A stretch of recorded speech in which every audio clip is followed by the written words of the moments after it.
Fala pessoal, sejam bem-vindos a mais um Supply Talks. E hoje nós vamos falar de uma coisa que eu acho muito legal e eu vou agradecer de largada a nossa convidada de hoje, porque poucos têm coragem de fazer. Nós não vamos falar de planos futuros ou coisas interessantes, legais e bonitas. Hoje nós vamos falar de dificuldades, decisões difíceis que ocorrem o tempo todo com a gente no Supply and Procurement. Então, nós vamos falar. E para começar, já com um tema que está no ar, a gente pode começar. Jana, está você lá, né, no ano passado, Natal, quase o Natal, chega lá um e-mail para você, já pintou um grande problema. O que estava acontecendo antes do Natal para tirar até o fim de ano da paz? Eu achando que ia ter um Natal tranquilo, né? Mas eu gosto sempre de dizer que quem está em Procurement Supply Chain nunca está tranquilo, só está mal informado. E foi o que aconteceu. Então, sim, no final do ano, alguns dias antes do Natal, todo mundo se preparando para um momento em que, sim, a gente quer relaxar família, e acha que o mundo família, tal, na praia, tinha conseguido estar na praia, levei o notebook, mas na praia. E aí chega um e-mail falando, todo mundo estava acompanhando a questão da guerra Israel-Hamas, do conflito, né? Que tem uma questão aí se é conflito, se é guerra, enfim. Até então, porque não tem opção. Até então você pensa, bom, não tem fornecedor de Israel. Tô tranquilo. Exatamente. Não tenho nada na faixa de Gaza. Nada lá. Né? A não ser torcer para que comigo. Exatamente. É isso aí. Torcendo para que aquilo acabasse, mas não tenho nada na faixa de Gaza nem Israel. Vou passar e colo. Exato. Vou continuar acompanhando aqui na pessoa física, mas na pessoa jurídica eu vou ficar mais tranquilo. Bom, é isso. A gente só estava mal informado, então chega um e-mail do nosso grupo que acompanha toda a parte de frete marítimo. Para a gente é cada vez mais uma categoria, desde a pandemia, uma categoria global, porque as rotas, elas estão todas interligadas. Se você tem uma questão na China, é questão de dias para você ter problemas aqui. E a questão de que existia um conflito cada vez mais difícil de ser resolvido, as companhias, as companhias marítimas não queriam passar mais no Mar Vermelho. Né, porque estava tendo ataques constantes, então por uma questão de segurança. Um míssil por lá, por exemplo. Provavelmente estava sobrando alguns mísseis. Já tinha bombardeios acontecendo em alguns portos, efetivamente. Então, o aviso era, a gente vai ter aí para os próximos dias uma questão de menos disponibilidade para passar por essa rota. E dependendo do que você está fazendo, se você está, como é que essa rota está desenhada, no nosso caso, coisas que vêm eventualmente da Ásia, vão ter que ter um lead time maior. E a questão é, você está pronto para um lead time maior? No Natal? Não. Né? Entre Natal e Ano Novo? Peraí, não dá para esperar um pouquinho para isso acontecer em outro momento? Não dá. Essa é a vida que a gente tem em Supply Chain e em Procurement, Alex. Então, é um fato, e hoje, quando a gente começou a falar disso, isso foi entre Natal e Ano Novo, e aí vem muito do que eu tenho falado, que a gente não sabe sobre o que a gente não sabe cada vez mais em Supply, né? Então, as pessoas ficam imaginando, mas é algo que vai dar uma pausa, são 10, 15 dias, e o conflito segue, né? E esse é hoje um risco constante que as empresas, né, que dependem de frete marítimo estão tendo que enfrentar. E como possíveis soluções, pela tua experiência toda, o que uma empresa faz numa situação dessa? É um bom problema para resolver, né? Hoje a gente está aqui para falar nisso. É um bom problema para resolver. Eu acho que, assim, coisas que eu tenho visto da minha experiência, voltando até na pandemia, que a gente também teve um momento de frete marítimo muito caótico, preços... Inclusive com o preço escalonando. Né? Bom momento para as companhias de frete, porque fizeram muito dinheiro. Ali fizeram dinheiro que não faziam há 10 anos. É isso aí. Um ciclo fabuloso. Absurdo. Mas para quem não se preparou, quem não imaginou que ia acontecer essa escalada, você tem uma dificuldade enorme de como é que você gerencia nessa linha de custo um preço tão alto, como é que você faz para compensar de outros lados. Então, acho que do ponto de vista de Business Continuity Plan, é sentar e reorganizar as rotas. É sentar mesmo, networking, né? Olha para o mapa e vê o que eu faço. Estava passando por aqui, vai passar por ter mais 10 dias, então eu preciso colocar mais inventário, eu preciso decidir se esse inventário fica no fornecedor, fica dentro da minha cadeia, qual o custo disso, e você tem que acionar outras linhas do teu P&L para ir compensando ou aquele lead time ou aquele custo direto ou indireto, porque isso vai chegar na tua cadeia. Então, não tem jeito, assim, não dá para ficar perdendo muito tempo. Quando eu, cada vez mais como líder de procurement, eu falo de resiliência, assim, aceita o problema e aceita que já é um fato. E já corre para olhar você, como é que você vai compensar. Porque nessa linha, talvez você vai ter que assumir que tem um gasto maior. Mas, do ponto de vista de continuidade de negócio, quais são as alternativas? Outras rotas, mais inventário, renegociar com teus fornecedores, fazer novos combinados. E começa a buscar eficiência em outro lado. Você acha que, comparativamente, vou inventar uma escala anual aqui, 10 anos para trás, 5 pandemia hoje. Você acha que hoje você toma ou não, ou deveria ou não, tomar uma decisão com lead time, vou usar como piada agora, né? Ou seja, o teu tempo de decisão e da iniciativa em si, do plano para a execução da iniciativa, você acha que ele é mais rápido, igual ou mais lento do que era 10 anos atrás? Do tipo, acontecia uma situação há 10 anos atrás parecida, de uma guerra em outro lugar, você fala, puxa, eu posso tomar a decisão em 3 semanas. Você acha que hoje dá para tomar em 3 semanas, a título de exemplo, eu estou dando a data, ou você acha que você tem que tomar em um dia?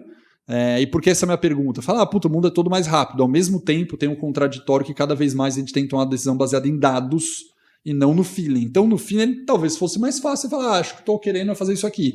Mas hoje a gente está com uma lógica de tomar decisão baseada em dados, que teoricamente existe mais análise e teoricamente mais tempo. Como se reflete 10 anos atrás, 5 e hoje? De novo, 3 semanas como exemplo. Será que você tomaria hoje 3 semanas ainda, 5 semanas ou um dia? Eu acho que tudo depende do problema, né? Tá Existem bom. problemas e problemas. Se eu pego esse como exemplo, eu acho que a gente cada vez mais caminha para um real time. Então, assim, a contradição existe, como você falou. Se eu fosse esperar entre Natal e Ano Novo para ter o dado correto, completo, perfeito, não tem. Não tem. Não tem, porque acontece na hora, né? Quer dizer, mandaram um míssil para lá, 5 mísseis, é na hora. Então, até que esse dado seja estruturado dentro dos sistemas que existem hoje disponíveis, não dá. Assim, idealmente, na curva que você está falando, teria que esperar 3 semanas, 4 semanas, 1 mês, 2 meses. Não dá para você esperar. Não você dá. tem que tomar a decisão. E você acha que lá 10 anos dava ou não? Curiosidade. Eu acho que não é que dava, não sei se nessa linha de tempo, talvez um pouco menos, mas dava porque a informação não chegava tão rápido e a cadeia ela não estava tão pressionada.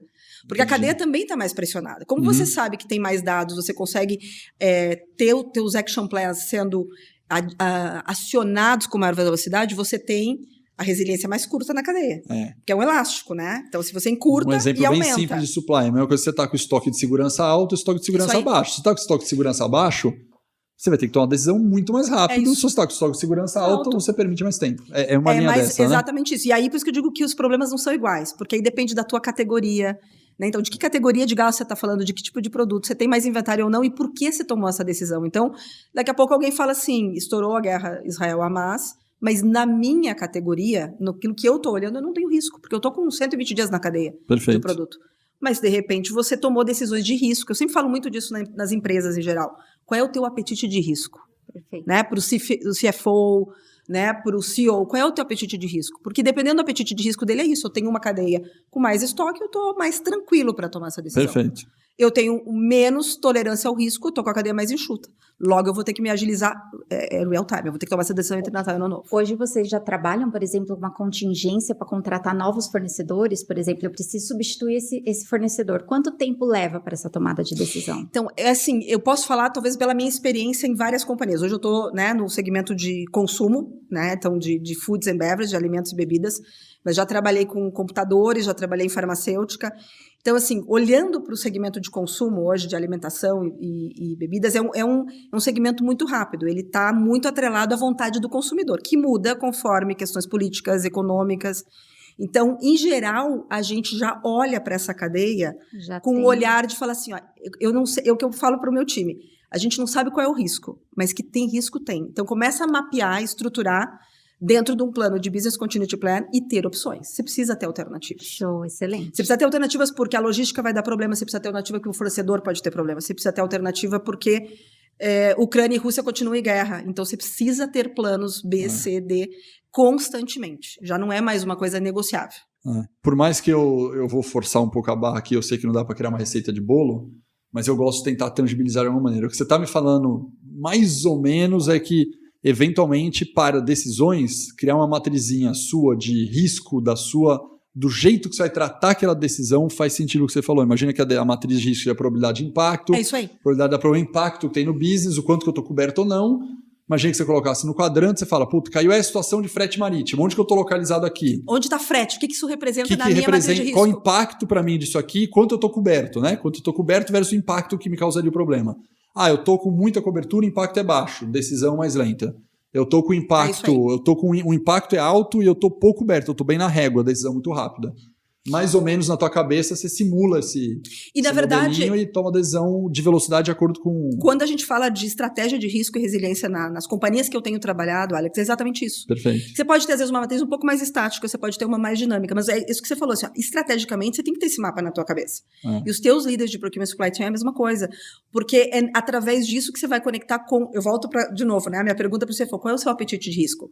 Se, de repente, a questão frete marítimo numa companhia impacta produtos que não são os prioritários da companhia, tudo bem, talvez também a decisão pode ser mais lenta. Mas se pega os produtos A da companhia, acredito que tenha duas coisas, falando de frete, bem básicas, é o que você falou. Estou com menos estoque local, dependo disso para vender. Se não chegar, eu não vendo. Perder venda na ponta, aí que tá. Crítico. Exatamente. Número 2, o custo do frete teu é um percentual gigantesco da margem do produto. Queiram, a gente sabe que não é. Às vezes uma coisa é você ser um importador, você compra ele da X e só revende. Cara, o custo do frete é altíssimo. A outra coisa é que vem um parafuso, estou inventando aqui, que você compra da China, vem um parafuso para você fazer um avião na Embraer. Cara, tudo bem, mas o parafuso pode impactar o tempo da confecção do jato, mas o preço do parafuso não é tão relevante do frete, né, para o jato inteiro. Você fala, bom, não tem tanto impacto financeiro. Eu acho que é bem por aí. E isso acho que nos leva a uma questão que a gente viveu muito na pandemia, acho que é todas as empresas, né? Mas, de novo, na minha experiência em empresas de consumo, você tem que saber exatamente o impacto dessas categorias na tua cadeia inteira, porque é o que você falou, às vezes você não depende do frete marítimo, mas o teu fornecedor depende. Isso. E o que ele está fazendo sobre como ele gerencia o risco dele, se você não conhece, não tem essas conversas claras, isso amanhã pode talvez não pegar o teu produto A, mas pode pegar o teu produto B e C, e ainda assim o seu impacto talvez naquele portfólio, naquele mix, ou naquela região que você está vendendo, né? Eu hoje cuido de América Latina, então de repente o meu impacto ele é muito baixo no Brasil, mas ele pode ser muito alto numa outra parte da América Latina. Então assim, esse nível, essa granularidade de informações e de clareza você precisa ter.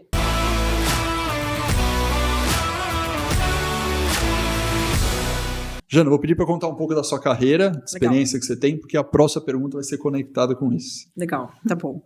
Bom, eu tô há 20 Pode poucos... falar seu nome completo agora. Janaína Pérez. Todo mundo conhece por Jana. É muito engraçado, ninguém me chama por Janaína, mas tá tudo certo. Mais de 20 anos em Procurement Supply Chain, há 10 ou 12 anos em empresas de consumo, alimentação e bebida, mas já passei por farmacêutica, já passei por computadores, tecnologia, já passei por mídia, siderurgia, cimento, mineração, então me considero uma pessoa apaixonada por Procurement e Supply Chain, mas já naveguei aí por vários segmentos diferentes. E já está como alta liderança, como CPO, alta liderança já faz CPO, uns 10 anos já, não é? Mais ou menos, trocando de empresa, mas eu digo, você já está há muito tempo no cargo de último nível de... Talvez ali como número 1 em Latam, número 2 mundialmente, reportando para CPOs globais, há uns 15 anos, pelo menos. A Jana, André, tem uma coisa que eu admiro e não admiro ao mesmo tempo. Ele já me falou isso, Eu vou revelar quero saber, agora, por favor. Ele vai contar. Eu vou contar um negócio que eu admiro e não admiro nela ao mesmo tempo. Como pode? Né? A mesma característica. Ela está acostumada a trabalhar com várias histórias de Latam, né? E junto da Latam, você fala, bom, é Latam. Só que não, só que ela sempre trabalhou em empresas globais.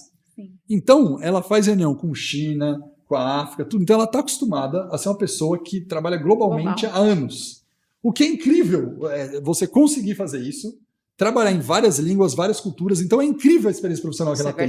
Então eu admiro demais. Mas eu não admiro que eu falo, como você vai cuidar da sua saúde? Porque ela faz reunião 2 da manhã e eu termino às 5 da manhã. Eu falo, Jana, mas isso é saúde. Leva o computador pra praia, entendeu? Não tem jeito. Então é muito louco. Eu admiro a experiência profissional que ela é absurdamente, por tudo que ela tem de conteúdo, de história, conseguir lidar com o mundo inteiro. Mas eu fico preocupado com a saúde dela, entendeu? Ele sempre me fala que hora você tá comendo, dormindo, né? Eu falei que é alta energia, né? A energia é alta, a paixão é alta e a gente vai driblando. Uma preocupação muito justa. Verdade, concordo.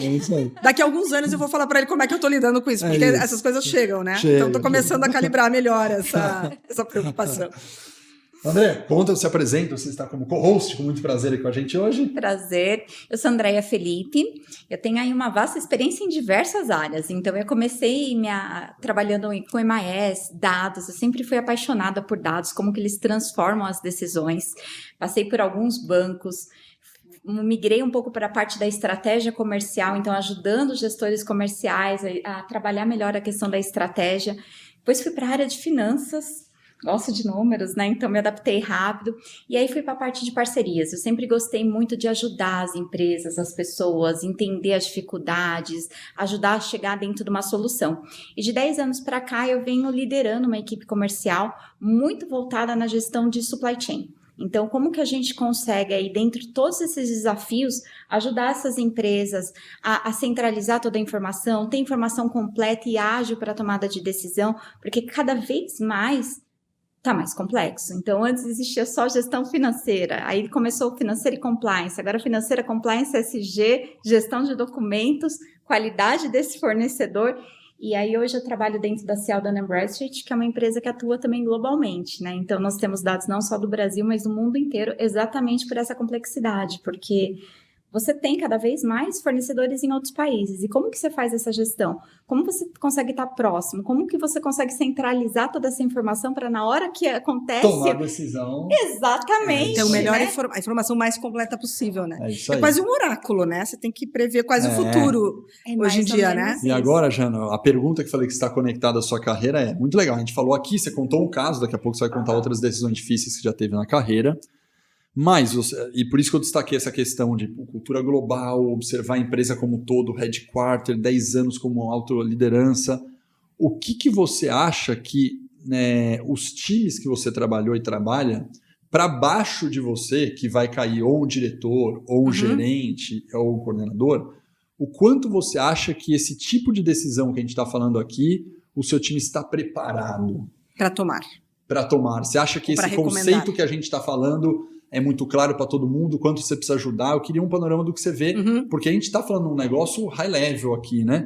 Esse frete, um exemplo do frete, seja ele na pandemia, no Natal, Hamas, Ucrânia e Rússia, você hoje recomendaria que você deixasse autonomia para o seu gerente tomar? Ou você vai falar, acho que não, acho que eu recomendaria na média, eu sempre participar dessa decisão? Essa é a minha pergunta. É uma pergunta super interessante, porque eu acho que tem 2 componentes aí. Eu acho que tem um componente técnico, né? Técnico, financeiro, análise de risco, e que está conectado a uma matriz de risco da companhia também, que é matriz de risco e decisão. Quem toma a decisão quando você está falando de determinados níveis de impacto de valor, impacto no P&L. E outra coisa, Alex, eu acho que é o estilo de liderança de cada um. Isso, né? Isso aí, que perfeito. é super importante.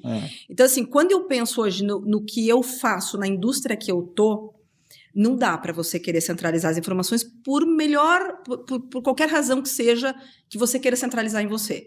Né? Então, vamos pensar nisso que a gente falou, né? Natal e Ano Novo, eu, nesse caso, estava trabalhando, mas eu ia tirar logo seguido alguns dias. Eu tinha a minha equipe, grande parte dela também trabalhando, alguns iam sair de férias, e especificamente nessa torre de frete marítimo, está embaixo de uma diretoria de indiretos. Então, hoje eu te diria, olhando para trás e olhando para frente, eu delegaria. Eu delegaria por quê?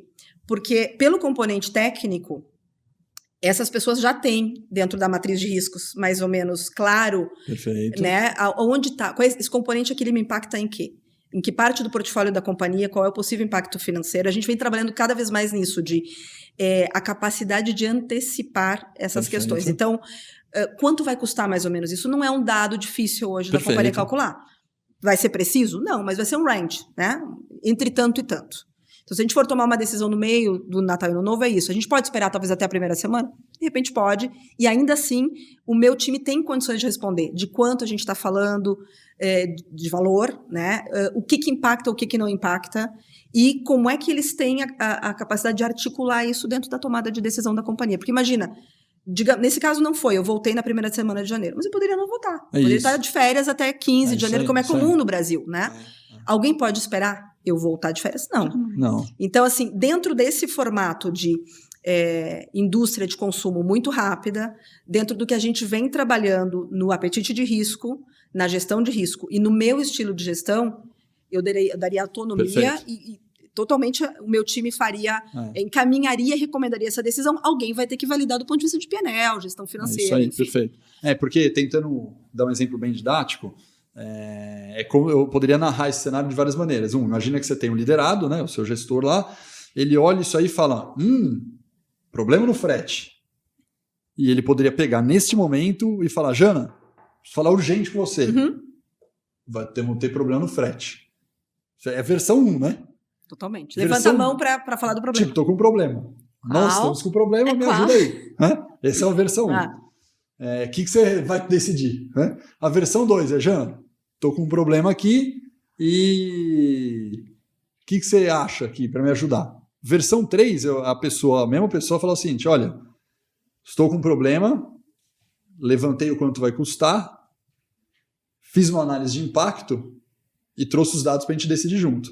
Terceira versão, a pessoa foi lá, viu o problema, trouxe os dados de impacto e ele falou, dessas 5 alternativas, eu tomaria essa aqui. Você acha que tá boa ou não?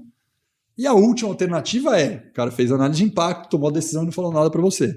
No fundo, acho que são essas umas escalas, né? É isso mesmo. Né? De decisão. E acho que é o que você falou aqui, de acordo com o risco, alguma coisa, você fala, puxa, mas no fundo, pelo teu estilo de liderança que você está falando, é que você gostaria da última ou da penúltima, pelo que eu entendi. Né? Uma do cara, você nem sabe, ele tomou a decisão na ponta, e a segunda fez, no mínimo, uma análise de impacto, analisou o cenário, olhou e falou, Jana, esse problema é grande, eu escolheria essa alternativa, mas quero ver sua experiência para ver se eu troco de opinião ou não.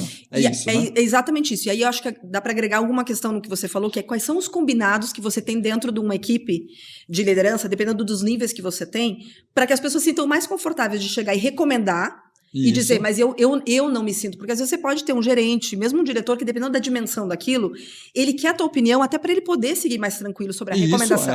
Exatamente. Né? Então acho que o combinado é de falar, de repente é isso, posso estar até de férias, mas a pessoa vai te ligar, vai combinar muito rapidamente, mas vai seguir o fluxo e vai falar diretamente, de repente, com o CFO e vai recomendar aquilo. Você pode ter equipes mais júniores, né, que de repente não estão tão acostumadas a lidar com isso, Alex, e vão precisar que você ajude a dizer, olha, traz os 2, 3 cenários e a gente junto vê qual é a melhor opção e você valida e recomenda. Aí eu volto de novo no estilo de liderança e o que você combina com o teu time. É isso aí, perfeito. Porque nem todo mundo vai estar nessa mesma página e de repente tem indústrias, eu conheço, já trabalhei em empresas que elas querem validar tudo, elas querem que passe por níveis diferentes.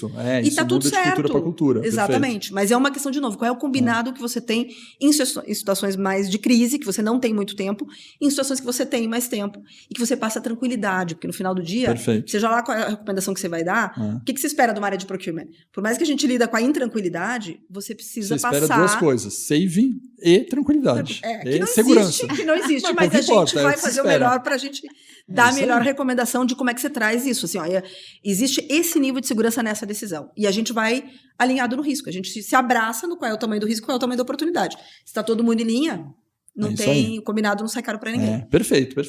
E para fechar, Jana, eu acho que esse ponto, infelizmente, de novo, na opinião minha, mas benchmarking de mercado, eu vejo cada vez mais a alta liderança sentindo um gap dessa nova geração de profissional que não está conseguindo ter uma análise crítica e solução de problemas. Inclusive, isso aparece no relatório do World Economic Forum, competências do futuro. Cara, é critical thinking, critical analysis and solving problem.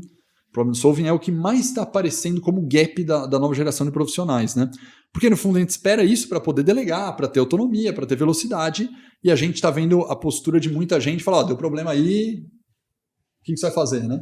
Em vez de vir com a análise da solução. Você sente, pela tua experiência, uma diferença de 10, 5 anos atrás? Está tudo igual ou você acha que aumentou ou diminuiu o gap? Não, eu acho que aumentou o gap. Você acha que aumentou? Aumentou o gap. Eu acho que, como você falou, infelizmente, porque eu acho que tem uma questão, Alex, que é...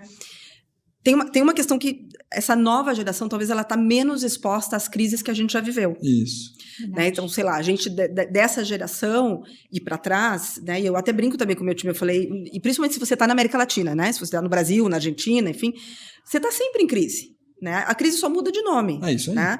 Então, eu lembro do meu pai falando de inflação no Brasil 80% ao ano. Overnight, eu lembro do overnight. Exatamente, overnight. Então, é isso. Assim, meu filho hoje, quando daqui a 7 anos vai estar no mercado de trabalho, ele não faz ideia do que é overnight. As pessoas hoje que a gente está contratando, estagiários, trainees, mesmo gerentes, também não tem muita esse feeling do que significa isso. Eu lembro de eu carregando sacola e caixa no supermercado com 6 anos. Comprar tudo no mesmo dia, né? Que a gente fazia a compra do mês. No dia que tinha que aproveitar. Era um saco. Você imagina como criança, 9 anos de idade, carrega o carro, 2, 3 horas no supermercado. É muito chato. Hoje em dia e não podia perder essa oportunidade. Não podia, de jeito nenhum. Eu lembro do cara com o revolvinho, remarcando. Eu falo, deixa eu pegar o produto aqui antes. Que vai remarcar o preço. Vai remarcar o preço, pegar antes. Surreal. E é exatamente isso. Então, assim, muita gente não vive isso mais, não viveu, então parece uma história meio de museu mesmo. Só que isso, essa geração que passou por isso ficou muito resiliente. É isso aí. Então, você se acostumou a resolver problema. Então, talvez o conceito do que é resolver problema no dia a dia, para mim, é muito diferente dessa geração que está começando. Tem lado bom e tem lado ruim, isso. né? Mas nesse universo que a André estava comentando, né, de a gente cada vez mais complexo, parece que quanto mais a gente fala, fica mais complexo ainda. Você precisa gostar de resolver problema. E você precisa saber resolver problema sem todos os dados, gerenciando a pressão, né? E essa geração não está acostumada com isso. Então, sim, aumentou o gap, e a gente, como líderes, vai ter que ajudar a treinar essas pessoas a trazer essa realidade para eles, porque senão a gente não vai ter quem toque, quem lidere essas cadeias de suprimentos daqui a um tempo. Boa, boa. Agora vamos partir para outro caso, outra decisão difícil da sua carreira. Decisão difícil, nossa, tem tantas. Eu acho que assim, a última, mais recente, assim, aproveitando esses temas geopolíticos, né? Eu acho que tem duas coisas que estão... Uma mais atual, que eu vou depois jogar aqui na mesa, porque eu acho que é uma questão ainda não resolvida. Então vai ser legal ouvir a André e ouvir você também. Mas assim, trazendo o meu caso mais recente. Eu acho que, falando de problemas geopolíticos, Ucrânia e Rússia, né? Tem 2 anos já que o conflito, que a guerra fechou agora em termos de tempo. E quantos de nós nem imaginávamos uma guerra nessa dimensão? Acho que fazia muito tempo que a gente não via alguma coisa assim, né? E eu lembro ali, alguns dias antes do conflito, conversando com colegas da mesma área ou dentro da empresa, não, a gente acha que o conflito não vai escalar, algo acontece antes, não vai acontecer, e tem 2 anos que a gente está enfrentando isso. Então, acho que tem 2 lados. Um estoura o conflito e eu lido com commodities, eu lido com agrocommodities. Então, o que você faz? Porque você estava olhando para aquilo numa crescente, e aí você faz o quê, né? Já apanhamos na pandemia, né? Então, assim, estava tranquilo. Era um momento de respirar. Na pandemia, exatamente. Era um momento de falar assim, não, era fevereiro. Fevereiro, depois do carnaval. Ali. Você fala, não, isso não vai acontecer. E aconteceu. Então, para quem lida com agrocommodities, o que você faz? Você cobre mais, você cobre menos, no sentido de cobertura de grãos, né? Então, por exemplo, você pega a Ucrânia e a Rússia, eles são grandes fornecedores de grãos para o mundo. Eu, por exemplo, não necessariamente importo deles, mas é uma questão de demanda e oferta. Então, se tem uma guerra acontecendo, vai ter menos oferta talvez disponível. E então, portanto, você tem que tomar decisões que talvez você não tomaria, você esperaria o ciclo da safra normal. E agora você tem que acelerar essas decisões. Você tem que decidir se você compra um seguro, talvez, para evitar maiores riscos no P&L. Então, é um bom problema para resolver. Por quê? Porque você tem que entender rapidamente esse mercado, você tem que prever o imprevisível, que é quanto tempo dura a guerra. Dura pouco, dura muito. Você tem que fazer cenários e você tem que sentar dentro da companhia e dizer, isso é o que eu consigo ver. Né? A minha capacidade de antever o problema vai até aqui. Tem 1, 2, 3 cenários, o que a gente vai fazer? Né? E aí é com o CFO, é com o diretor daquela BU, né, daquela unidade de negócio. E você precisa, como profissional de Procurement Supply Chain, vai trabalhar com dados, os que estiverem disponíveis, né, na mesma questão como a gente falou agora do Hamas, quer dizer, o melhor dado possível, mas você também tem que colocar a tua capacidade de recomendar algo que não é perfeito. Isso. É lidar com a imperfeição da recomendação. Eu vou perguntar que eu quero que você seja 100% transparente, porque é uma pergunta bem técnica agora que eu vou fazer. Você chega quando eu digo não escrever, porque só escrever, mas falar, nossa, eu fiz um cenário 1, dei o nome para o cenário e vou explicar cenário 2, cenário 3, ou você fala mais ou menos o que você faria ou essa opção? Porque tem gente que é mais estruturada. Você chega a fazer? Tipo, eu preciso me forçar a fazer os cenários. Passar 3 cenários. Você chega a fazer isso? Faço, e dependendo da categoria, dependendo da indústria, já vivi alguns casos que, similares a esse, não talvez de guerra, mas outros cenários que faz até 5 cenários. E você chega a fazer mesmo, cenário 1, desenha. Um exemplo, põe no PowerPoint lá, um exemplo. Totalmente. Cenário 1 é isso aqui. Antes de acontecer o problema, você chega nesse caso foi posterior, porque a guerra já estava instalada. Perfeito. Mas antes, sim, você faz cenários, por exemplo, um cenário muito agressivo, que a commodity pode ir até tal nível, um cenário menos agressivo, um cenário talvez o mais possível de acontecer, e é mais, você tem que explicar, e eu gosto muito disso, eu gosto de treinar os times para isso. Quais são as razões que você tem para acreditar que o cenário mais agressivo vai acontecer? Isso. Quais são as razões para acreditar no menos menos agressivo. E no que você está recomendando, quais são as razões? Porque no final é dados. Dados. As razões vão estar embasadas em que reporte você tem, da onde você trouxe isso, o que o teu fornecedor disse, o que a cadeia está dizendo. Porque no final das contas, você precisa trocar de lado com quem vai decidir com você. Quem está decidindo não está sentado em Procurement Supply Chain. É um financeiro, é um GM, é um General Manager. Ele precisa que você passe essa consistência. Então, é sobre isso que cada vez mais os profissionais têm que estar preparados para lidar. E o problema de dados, assim, que eu enxergo bastante, é que o dados está muito voltado ao que aconteceu. Então, quando é uma crise, essa crise, ela corta todo o teu histórico. Então, quem previa a guerra que aconteceu agora em dezembro? Ninguém. Então, assim, os dados, eles pegam com base tudo que aconteceu no passado, qual que é a minha previsão para o futuro. E isso é muito difícil, né? Porque, assim, os dados são excelentes. Mas eu preciso saber trabalhar a crise. E no momento da crise, é o preço. Então, o que eu faço? Que é exatamente o que você falou. Eu tento ver os cenários, eu tento ter alternativas o tempo todo, que muitas empresas trabalham, é exatamente o que você já vem fazendo, que são planos de contingência, mas você não escapa da crise. Mas você sabe que você falou ela vai chegar para todo mundo em algum momento. Para frente e para trás, nesse momento, por coincidência, na terça-feira, hoje é quinta, né? Estamos gravando na quinta, e na terça-feira, 2 dias atrás, a gente fez um encontro com diretores de procurement, de supply, para falar sobre, especificamente acabou falando sobre Páscoa muito, mas o tema era falar sobre produtos de sazonalidade, como que trabalha com eles, né? E essa questão que você falou de dados futuro-presente, eu perguntei uma coisa interessante. Quando deu a pandemia, tudo que você tinha de dados para tomar decisão de histórico foi pro saco. Acabou. Foi uma pergunta que eu fiz. Você fala, nossa, o que eu vou projetar, por exemplo, de ovos de Páscoa, que vai vir na Páscoa, eu não sei o que é na época da pandemia, não sei quanto vai. Cara, joga os modelos de inteligência artificial no lixo. Serviços parou. E vamos construir até meio que sem, ou com Excel, sem Excel, e muito no feeling, tomando decisão dia a dia. Foi isso que aconteceu. 90% das empresas abandonaram a série de inteligência de algoritmo e recomendação estatística, porque não tinha o que fazer. E a minha pergunta foi se agora, para essa Páscoa aqui, retomaram. E a resposta das empresas que estavam no encontro foi que sim, que retomaram e já está com uma série confiável de dados históricos, inclusive se igualando com um perfil de comportamento antes da pandemia. Então está sendo possível voltar a usar dados históricos. Mas o que eu vejo assim dentro da crise, desculpa interromper, é que o problema é logo no começo. Então, por exemplo, aconteceu a pandemia. O que a gente enxergou? Aconteceu a pandemia, tudo que é empresa de serviços, comércio, ficou esperando ali. Peraí que vai acabar. 20 dias, 30 dias, 40 dias. O que continuou bastante foi, por exemplo, computadores, que teve muito home office. Então, a indústria continuou, porque precisava de alimentos, começamos a estocar. Então, alguns segmentos cresceram demais no início da pandemia, enquanto outros decaíram. E eu acho que a velocidade que você tem para entender essa tomada individual de cada empresa, principalmente as menores, né? É muito difícil. A tendência é as empresas não saberem o que fazer nesse momento. Mas, André, você sabe o que eu tirei de lição disso tudo? Que se antes da pandemia a lógica seria sempre consulte os dados com as projeções, é uma regra. Minha grande lição é, todo mês, estou exagerando, você deve ir. Estamos no momento de usar o dado histórico ou estamos no momento de tomar decisão sem? Eu acho que isso que gerou um aprendizado, entendeu? Nem de abandonar, excelente. E nem de ir para frente. A lógica é, neste momento, os dados históricos fazem sentido.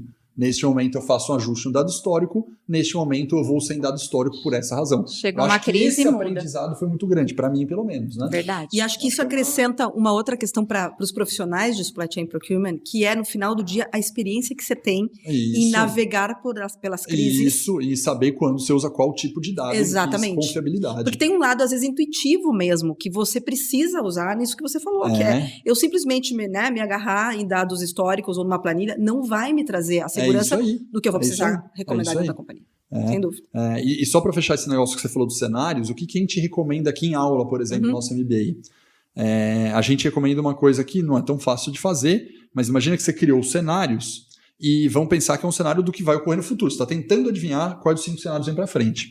A gente sempre recomenda que você coloque indicadores nestes cenários e que você, nesses indicadores, você coloque premissa para identificar qual cenário vai ocorrer. Então, imagina o seguinte, imagina que lead time, estou inventando, de frete, só porque a gente falou de frete um tempo atrás, é isso aí, ó, cenário 5, o lead time de entrega de frete é de 2 meses. E o cenário 1, que é o melhor de todos, é um cenário de 1 semana. A sacada é, você setou isso aqui, você não sabe o que vai acontecer, mas você está na sua cabeça que fala o seguinte, vai passar a primeira semana, eu vou ver qual é o prazo do lead time que está dando. Eu vou para a segunda semana, eu vou cenar o cenário. Olha, baseado nas 3 últimas semanas, o cenário 2 é o que provavelmente vai ocorrer. Entendeu o que a gente recomenda? Que você põe indicadores ali e que você mapeia as semanas seguintes para você falar, acho que o cenário 2 de todos é o que eu vou acertar. Ele vai se retroalimentando. Ele vai se retroalimentando. E aí você escolhe o cenário de acordo com o indicador que você pôs quando você fez o cenário. E acredito que, assim, dependendo da categoria ou da situação, você vai tendo insights muito poderosos que depois vão te ajudando a entender exatamente qual é a tendência. A tendência de qual cenário. Porque você quer acertar, você quer olhar a tendência para acertar o cenário. Totalmente. Porque você já tem o plano daquele cenário. Caso o lead time seja de 1 mês, faço isso. Caso o lead time seja de 1 mês e meio, eu faço isso. Caso seja 2, caso seja 1 semana, eu faço isso. Você já está com seu plano. Qual vai ser? No momento eu não sei. Eu já tenho 5 cenários. Vamos observar? 1 mês e meio, 1 semana. Opa, vai ocorrer o cenário 2. Plano do cenário 2, galera. Vamos executar. E isso dispara uma série de ações para trás, né? Quando você fala de cadeia de suprimentos e planos de continuidade de negócio, porque cada um desses cenários tem outras N variáveis atreladas a eles. Então, você vai ter que daí depois ir ajustando todo esse processo para trás.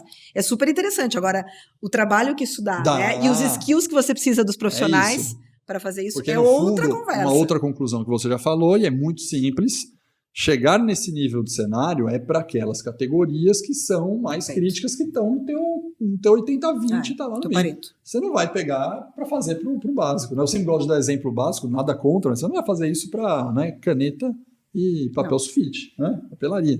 Você vai pensar no negócio mais crítico, fazer isso aqui, não vai. Até porque as estruturas são muito enxutas hoje em dia, né? Então, você vai olhar, obviamente, para o parede, aquilo que realmente vai mover a companhia. É isso aí. E aí, para esse resto, vai ter que ter outras formas de reagir. Não é que você não vai ter que ter plano para reação, mas é outro tipo de plano. É outra forma de reagir, perfeito. Jana, você já teve algum problema, decisão difícil, de um tema que tem evoluído, e ESG é um tema muito forte, hoje em dia, em pauta de tendência, especificamente sobre o G, né? Governança, ou seja, compliance. Você já teve alguma vivência na tua carreira que falou o seguinte, nossa, eu tenho esse fornecedor aqui, desde que dá um problema de compliance, transparência financeira, ou escândalo de trabalho, e você falou, e agora se eu ficar sem esse fornecedor, você já passou por situações dessa de governança? Já passei, assim, pensando na questão da governança da reputação, do fornecedor, atrelado com a reputação da empresa, já tive situações... 2 casos, eu acho que dá para citar. Tanto do fornecedor chegar e dizer, eu identifiquei um problema, eu identifiquei na minha cadeia que tem um problema pontual de compliance, e ele alertar, e a gente ter tempo, não muito, mas ter tempo de pensar, ok, como é que você vai trabalhar para isolar isso e vai tomar ações para resolver, enquanto aquilo que me impacta, por exemplo, aquilo me impacta porque se realmente isso tiver uma questão reputacional na tua empresa, automaticamente impacta vai sobrar, você é vai fornecedor. Exato. Corresponsável, exato. Né? Responsável total. Então, como é que a gente tem, desde o ponto de vista contratual, né, desde o ponto de vista legal, como é que a gente comunica isso da maneira correta e toma ações para remediar? Então, muito legal nesse sentido, porque é um fornecedor que trouxe transparência a tempo. E isso poder ser sanado. O problema é que depois não teve maiores repercussões. E problemas de fornecedores, por exemplo, com uma questão de uma gestão financeira inadequada, que não deram visibilidade. A gente tem formas de estar olhando e monitorando isso. Então, a gente identificar que tinha um problema ali, que era já um alerta amarelo-vermelho, e ter que tomar uma decisão falando, olha, se eu penso que isso aqui amanhã realmente se converte num problema maior, qual é o impacto que eu tenho no meu portfólio? Qual é o impacto que eu tenho na minha disponibilidade de produto? Qual é o impacto que eu tenho na minha manufatura? E de precisar ter conversas duras, mas conversas maduras de falar, eu preciso fazer uma troca aqui. Eu preciso tirar esse fornecedor, talvez, desses produtos aqui. Não necessariamente a gente fez uma coisa de fornecedor romper totalmente. A gente fez uma conversa de, talvez você precise de um tempo para se reestruturar. Então, você não fica mais com esse portfólio. Você vai pegar um outro portfólio de menor impacto, que isso te dá outra condição. Aqui a gente está falando de uma parceria de muito tempo. Uhum. E, portanto, a gente faz aqui uma troca, né? Vem um outro fornecedor que já estava mapeado e ele assume esse portfólio para dar tempo de você se recuperar. Na prática, o que você fez, vamos traduzir em outra maneira, você falou o seguinte, bom, você está com um volume de 100, eu vou te derrubar com um volume de 20. Mas isso vai te dar a condição de você poder... sobreviver. Quando você estiver bem de novo, eu posso aumentar para 50, 60, 70, mas por enquanto você sai de 100 para 20. É isso aí. Estou te avisando com antecedência, não estou te zerando.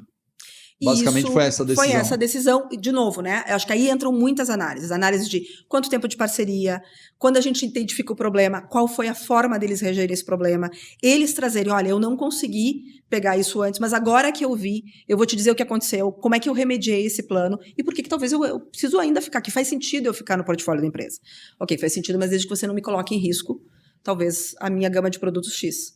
E, portanto, aí entra muito, né, Alex? Acho que é questão de gestão de relacionamento com o fornecedor. Você também tem que estar perto para saber quem é quem, entendeu? Você tem que conhecer não só a empresa, mas quem são as pessoas que estão tomando essas decisões na área financeira, na área comercial, para você saber, faz sentido eu dar essa chance, né, e a gente se realocar nos volumes dessa maneira, ou talvez em alguns momentos eu né, tenho outros casos e também já vivi em outras empresas com outros colegas que as decisões são, não, a partir daqui é volume zero.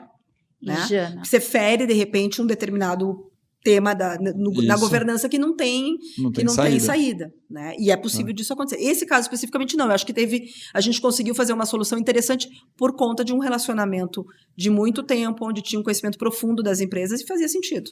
Porque imagino que, deixa eu falar, André, o conflito de interesse eventualmente é maior quando eventualmente você tem um fornecedor chave que vai impactar o faturamento lá na ponta da empresa, ferir um código de ética e você olha para o seu comercial, para o seu financeiro e fala, olha, a gente vai ter um problema aí. Aí o cara fala, não, né? Você fala, não, é que deu por onde é. O cara tem sempre aquela vontade da própria empresa, do comercial principalmente, né? Então falando, comercial é para cima, para vender. Temos que vender, trazer receita, né? Não importa o risco. E aí o comercial daí fala, não, você tá de brincadeira, né? Deixa o cara lá dá um jeitinho lá. Assim, são situações estressantes até, eventualmente, com uma área comercial. Você tem que falar, não, eu não abro mão da ética de jeito nenhum, né? É inegociável. É inegociável. Tem problema que você passa por isso. Por exemplo, esse que eu te trouxe tem uma questão financeira que ela permitiu ser sanada e a empresa apresentou um plano de 2-3 anos para frente que deu credibilidade para ela ter um portfólio menor, um volume menor e a gente poder seguir de uma forma que ficou bom para todo mundo. Mas eu já tive casos em outras indústrias em que, por exemplo, teve uma questão de uma fatalidade. Imagina num contrato que você coloca pessoas dentro de um espaço físico, confinados, que tem toda uma forma de você fazer essa gestão, e a empresa terceira ter uma fatalidade, a pessoa se machucar, quase morte, enfim. Isso gera outro tipo de conversa dentro da companhia. Né? Porque aí entra em risco de reputação. Risco de reputação, e você está falando da saúde das pessoas, né? Dentro do teu espaço que você é responsável como companhia. É isso aí. Então, aí também entra uma matriz de risco onde você vai entendendo quais são esses tipos de ocorrência que você tem que dizer, isso aqui, a decisão é uma fatalidade, aí não tem conversa, não tem nem conversa. Então, são coisas também que dentro de uma governança, que a gente está falando agora de agenda de ESG, é muito importante você entender e treinar o teu time para entender isso. Porque no final você treina o teu time para eles treinarem os fornecedores. Os fornecedores têm outros fornecedores. A complexidade vai ficando tópico para a Andréia, mas a complexidade vai ficando muito maior. E a responsabilidade não é só... A questão não é só reputação. Se fosse reputação, eu até falo, é complexo, mas nem tanto. Mas a questão é que além da reputação, existe um risco financeiro alto. Então, por exemplo, se você pensar no caso das vinícolas do Sul, lá que aconteceu recentemente. Foram mais de 7 milhões de multa que eles tiveram que pagar. Então, assim, é um impacto financeiro fora o impacto reputacional dentro da marca. Então, compliance é bem complexo. E, principalmente, a minha pergunta para você é... As empresas globais, então você que atua de forma global, cada país tem uma lista diferente de sanção, tem uma forma de acompanhar o compliance. Como que é a gestão dessa... Eu acho que hoje é um grande desafio para as empresas em geral, né? Independente do segmento que você está, porque você falou, você tem questões políticas, questões de gestão da legislação de trabalho que é diferente. Você tem o que às vezes é um super problema. Por exemplo, eu trabalho numa indústria de alimentos, né? Como eu trabalho na indústria de bebidas. Às vezes, determinados ingredientes podem oferecer um risco numa legislação local que não é visto como um risco em outra. Exatamente. Então, isso traz uma complexidade enorme para a companhia, no sentido de entender o que são os regulatórios de cada localidade. O que você acompanha, como homologa. Exatamente. Por exemplo, um fornecedor global, ele pode estar super ok num determinado ingrediente num país e ter N outros testes, requerimentos, validações que você tem que fazer em outro país. Exatamente. Então, as áreas, né, de regulatórios, de corporate affairs, elas estão ganhando, inclusive, uma relevância muito grande, porque você precisa, né, desse entendimento, dessa conversa, essa possibilidade de entender com o governo o que vai mudar. Então, hoje é permitido, amanhã não é mais. Quanto tempo de adaptação? Aí você move a cadeia inteira para se adaptar. Então, é complexo no sentido de que muda muito rápido, do ponto de vista de governo vai daqui a pouco determinar que pode tal coisa dentro de um label para biscoito. Uhum. Então, ele até comunica antes, mas às vezes não é tão preciso. A legislação hoje é muito ampla, às vezes ela não determina com claridade. Isso, né? Ela não te dá assim, um mapa de o que pode, o que não pode, quando, como. Então, você precisa interpretar bem, você precisa ter entendimento de qualidade, das áreas de R&D, das áreas legais. Então, isso traz uma complexidade, de novo, para procurement e para supply chain, mas isso não é uma coisa que a gente faz sozinho. Você precisa ter um entendimento holístico, né? E aí saber exatamente os não negociáveis. Então, como empresa de alimento, a gente tem muito claro, né, o que são os não negociáveis, como empresas de bebidas. Porque tem linhas que você não pode cruzar de jeito nenhum. É isso. Não pode. Acabou. É Nossa. simples assim. Aí o risco ele é binário. E ele é inegociável. É isso. Última pergunta, último caso aqui. Vamos sair de fornecedores. Eu quero que você lembre e conte pra gente uma das decisões mais difíceis que já tomou com equipe. E aí eu quero que você pense num caso difícil, do tipo, tive que demitir. Pensa num caso complexo, não quero um feliz. Vamos pegar um triste agora. Que você fala, nossa, triste. Eu tive que demitir e não queria. Eu acho que é decisão de mudar a planta, né? Quando você fala de uma manufatura que sai de um lugar e vai para outro. Então, eu tive isso há alguns anos atrás na minha carreira. Era uma decisão que super fazia sentido para a empresa do ponto de vista de localização geográfica, né? Assim, eu preciso estar na melhor localização, aonde mais perto dos meus consumidores. Perfeito. Então, a minha logística tem que fazer sentido aqui. Então, eu vou sair de uma localização... Desculpa interromper, pequeno. Vai ser uma discussão futura por causa da reforma tributária que vai acabar com os benefícios fiscais. Então, isso que você está falando, ouçam, porque vai acontecer com alguém. Prossiga. Ótima conversa para ter nos próximos meses. É exatamente isso, porque tinha uma questão, na época, a empresa que eu trabalhava, ela estava mais focada para exportação, então ela estava numa localidade e ela começou a perceber um movimento diferente, que fazia muito mais sentido estar mais no centro do país. Então, do ponto de vista negócio, uma decisão muito natural. Né? Saio de um determinado estado e vou para outro. E aí você tem que mexer com uma manufatura inteira. Com uma equipe que já vinha muito madura, né, numa indústria que vinha com uma preparação desses profissionais também de uma maneira muito interessante. Então, de repente, você olha para essa equipe e fala, se eu puder levar todo mundo, né, põe todo mundo, faço um pacotinho, ônibus, né, mando exatamente, e vamos todos juntos para essa nova localidade. Só que as pessoas, elas têm decisões de vida pessoal, é uma decisão muito complexa, né? Então, na época foi muito interessante porque essa empresa, ela fez algo que eu realmente admiro, assim, muito humano. Ela fez um pacote, uma oferta, uma comunicação para essas pessoas onde praticamente todo mundo foi convidado para mudar. E tinha algum incentivo financeiro. Mas, eventualmente, isso não foi suficiente, né, para você mover, de repente, toda a tua família. Tem uma questão aí de o contexto familiar de cada um. Então, tem pessoas que decidiram não ir. E aí você começa aquele movimento, peraí, será que dá para realocar para a área comercial que não vai? Tem outras formas.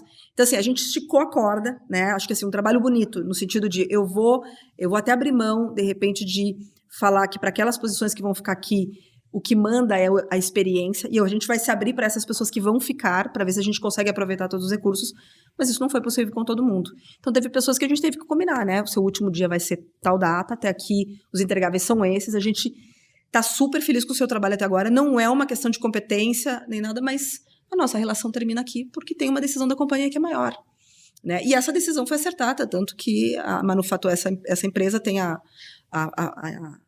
planta até hoje lá e vai bastante bem. Mas são decisões que têm que ser tomadas e que você precisa encarar com maturidade dos dois lados. Você se sentiu... Como assim? Agora é sentimento. Quero que você fale do seu sentimento. Você fala, nossa, vou ter que fazer. Como você se sentiu? Porque muita gente fala, bom, legal, pelo argumento do business, fica fácil se autoconvencer que é isso que tem que fazer. Né? Mas, por outro lado, você pode ter vínculo, né, emocional com muitas pessoas. Isso trava muitos líderes de tomar decisões que o business vai porque você tem um vínculo emocional. Como você se sentiu assim? Eu acho que assim, Alex, a gente, né, como você falou, né, vamos falar da vida como ela é. É pesado, né? Não é fácil. Nesse caso, inclusive, a gente, como empresa, E as pessoas dessa empresa, nós estávamos numa localidade que não é São Paulo. Né? Então, é diferente de São Paulo, que normalmente, assim, é uma cidade muito grande, então você às vezes não conhece as pessoas, e por mais que às vezes você queira criar vínculos, a dinâmica nem sempre permite. Você vai para cidades menores, vocês se conhecem, né? Você convive, tem algum nível de envolvimento maior ou menor. Então, sim, foi difícil, porque eram pessoas que eu conhecia, por exemplo, a família, né? Eu sabia daqui a pouco onde os filhos estudavam. Isso. Então, não é fácil. Eu acho que, assim, o que me ajudou... De novo, eu acho que a empresa foi muito humana, então teve todo um processo... O que ajudou foi a empresa dar um melhor suporte possível. Exatamente. Comunicação prévia, uma coisa de uma comunicação humana, quer dizer, a gente vai começar a falar sobre isso e a gente vai falar mais de uma vez, sobre como você vai se sentir nesse processo de handover, como a gente vai se sentir. Então tem um lado que é o técnico, né, a transferência das atividades, tem um outro lado que é a adaptação com isso, em algum momento aquela pessoa não está mais na empresa, e pra gente também. Eu também não terei mais aquela pessoa naquela estrutura. Então, não, eu acho que quando as pessoas dizem não que é fácil, não é fácil. Não é fácil. Não é fácil. Você vai se adaptando e cada vez que você faz mais, você vai ganhando experiência. Mas isso não quer dizer que ameniza o lado humano, que é você tá dispensando Eu até hoje, alguém. qualquer não, mas 90% das demissões, a não ser que eu saiba que a pessoa tá até feliz que eu vou demitir. Ela tava, de repente, talvez querendo. Tá querendo, tal, aí eu vou feliz também. Eu vou falar, cara, eu vou ajudar, se eu sei que tá fazendo bem, vai. O resto, 90% das demissões, eu sofro a cada demissão que eu faço, eu falo, nossa. Você tem aquela coisa que você não fica noites pensando. E eu sei que tem que fazer. É isso que eu ia falar. Me autoconvenço disso de maneira fácil, natural, né? A gente tem várias justificativas de argumento que não é uma balela, mas eu vou falar uma nossa. Cara, a pessoa tá, a equipe tem, só de falar daí, não tô nem de falar do resultado global da Live Universe. É só dispensar que aquela equipe é de 5, a pessoa está performando abaixo, está destruindo a meta da equipe, já é um remono contra 4. Aí você fala, cara, eu vou deixar 4 tristes ou um triste? Só de pensar isso, fala, bom, melhor deixar 1 do que 4, né? Uma decisão. Você já pensa por aí, vai que vai, fica meio fácil. Estatisticamente faz sentido, mas isso não quer dizer que é fácil você fazer. Eu entro no banheiro, volto, tomo água, falo de novo. Mas às vezes a pessoa tá amanhã é o dia, meu Deus. Mas eu faço. É isso, você fica pensando várias vezes antes, qual é o discurso, é o mais adequado, não é? Troca o dia, troca o momento. Até isso, de pensar assim, ó, que dia da semana você faz isso? Nossa, eu penso toda vez. Que horário, né? Qual horário, qual dia, menos gente, não sei o quê. Qual é o momento daquela pessoa, né? Eu já tive casos que assim, a pessoa tava com uma questão que a esposa tá fazendo uma cirurgia, então não dá pra fazer. Não dá pra fazer. Ou a pessoa tá com impacto emocional, já aconteceu, por exemplo, a performance estava muito ruim, era óbvio, mas a mãe tinha falecido, a pessoa tava sofrendo demais, então quanto tempo eu tenho que esperar pelo luto para tentar recuperar, né? Teve casos onde eu sabia que o marido estava desempregado com 2 filhos, então assim, você sabe a decisão que você tem que tomar, ser líder não é fácil, né? É fácil. Eu brinco que todo mundo só vê a parte, assim, como se fosse um iceberg, né? A parte que as pessoas acham que é glamurosa, né? Mas, na verdade, de glamour não tem nada, assim, porque ninguém lembra das noites mal dormidas, das apresentações que você faz em horários absurdos, dessas decisões difíceis que sempre alguém vai julgar e vai dizer que por melhor que você tenha se preparado, não foi feito da melhor forma. E você tem que conviver com isso. Nova geração está com um interesse percentual razoavelmente grande de não querer ser líder. Eu também escuto a mesma coisa. Isso aqui já tem várias pesquisas mostrando isso. Não sei se é verdade ainda não, vamos ver no futuro. Porque é tudo especulação, né? Já daqui não virou, você não sabe. Mas talvez essa lógica que a gente sempre afirmou, que todo mundo quer ser líder, não sei o quê, já estão contabilizando, até por questão de adversidade, elas querem sofrer menos do que a gente sofreu. Eventualmente fala, cara, pra que sofrer tanto, né? O meu filho me fala, quando eu tento explicar para ele o que eu faço... Não preciso disso aí, né? Ele me pergunta, mas mãe, o que você faz mesmo, né? E eu tenho que explicar para o que o split chain é complexo. Ele mesmo me diz, eu acho que eu não quero que você me explique, porque eu já vejo que ele já vê uma certa aversão. Eu falei, isso aí é muito difícil que você está fazendo. Não, já aconteceu comigo e eu tomei um choque, né? Uns anos atrás aconteceu comigo, eu estava com uma pessoa, né, que era a minha gerente ali, aí eu falava para ela, não, legal, acho que você tem que... Eu vou te treinar, te falar, eu tô com um plano de carreira bom para você, eu vou te treinar, porque eu vou fazer várias outras coisas aqui dentro da live, vou assumir outras áreas, assumir posição, tenho que fazer mais palestra, não sei o quê, vou te preparar para você assumir aquilo que eu faço. Eu falo, mas eu não quero assumir o que você vai fazer. Aconteceu comigo também. Mas eu tô te treinando para você assumir o meu lugar. Não, eu não quero. E no meu caso eu falei, você... Eu não tenho mais ninguém, é você, galera. E aí os combinados, né? E no meu caso, ela me ajudava com várias coisas. Ela já me ajudava com várias rotinas de gestão. E aí, quando eu ofereci, ela também falou assim, não, eu gosto de te ajudar, mas eu não gosto de ser gestora. É isso aí. Eu gosto de ter você na minha frente. Talvez essa estatística já vai se confirmando. Já vai se confirmando. Muito bom. Jana, perguntas finais, ping-pong aqui. Vamos lá. Fazemos igual para todos os convidados. E a primeira pergunta é uma frase de impacto, uma frase que você gosta. Se tem medo, vai com medo mesmo. Coragem. Essa frase você leu ou é sua? Eu acho que é um misto dos dois, sabe? Tá bom, mas tem um quê de autoral nessa frase. Tem uma coisa de, talvez eu dei uma, né, deixei ela um pouco mais como a vida real. Mas assim, eu gosto muito de falar sobre isso da coragem nas organizações. Eu acho que a coragem te leva mais pra frente. Perfeito. Então é isso, se tem medo, vai com medo mesmo. Você vai descobrir o caminho, você vai construir esse caminho. Então, se der medo, vai com medo mesmo. Um dos valores da live, a gente tem 4 valores aqui fortes, um dos valores chama-se coragem com planejamento. Gostei. Mas a gente põe coragem com planejamento porque tem que ter muita coragem, mas sempre essa coragem quer dizer que você fez cenários. Né? Não quer dizer que você também está indo sem, assim, na sorte. Não é na sorte. Você vai pular do penhasco sem paraquedas? Não, você fala, cara, quero pular do penhasco. Tem seu risco. Você treinou antes, pôs o paraquedas, vai com ele aberto e fechado. Você vê a condição do vento? Vai pular do penhasco. Se planeje para isso. É que também muita gente quer planejar tudo e não vai. E aí você perde o timing, tem você gente perde que o não momento. pula do penhasco, mas faz todo o estudo de altimetria, volume. Tem um cara que fala, não, vou pular, vai morrer, né? Tem que achar o equilíbrio ali, né? André, próxima pergunta. Próxima, Jana. Qual foi o conselho mais relevante que você já recebeu? Conselho mais relevante? Eu acho que foi a questão de um ex-chefe meu que me falou o seguinte... Acho que isso fala muito com uma agenda de mulheres. Talvez fica a dica aqui, Alex, para uma próxima conversa. Já fizemos bastante podcast só de discutir diversidade mulher, legal. Já fizemos 3. Já. Então, acho que assim, conecta um pouco com a agenda de mulheres, que normalmente as mulheres, elas querem estar muito prontas para as coisas. Elas se arriscam, às vezes menos, elas querem ter 120%, né, % dos capabilities, dos skills. E muitas vezes a questão você precisa estar 40%, 60%. Né? Se você tem atitude, né, você busca todo o resto que te falta. Então, acho que esse foi um conselho super importante, porque me deu um clique no momento da minha carreira em que eu ainda não era gerente e que eu parei de buscar a perfeição. E aí a frase que me vem, que eu uso muito com o meu time, né, é progress over perfection.